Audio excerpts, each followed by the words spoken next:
आज इथे अतिशय छान असा कार्यक्रम आयोजित केलेला आहे।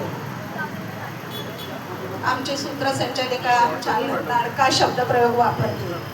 लाडका सोहळा, लाडकी माणसं, तसं आमचा सोहळा पण लाडका। खरंच याच शब्दप्रयोगाला अगदी म्हणजे हाच शब्दप्रयोग वापरायला पाहिजे त्याच्यासाठी। इतका सुंदर असा सोहळा आहे हा।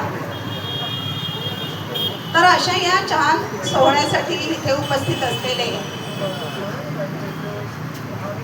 महापौर पाटील साहेब, आजीवजी पाटील साहेब, उपमहापौर आदरणीय मार्शल लोपिस साहेब, प्रमुख वक्ते आदरणीय आमच्या म्हणजे आम्ही त्याला चिन्मयीच म्हणतो, आमची लाडकी मुलगी आहे चळवळीची, तर ही चिन्मयी सुमित आदरणीय अतुल साळुंखे साहेब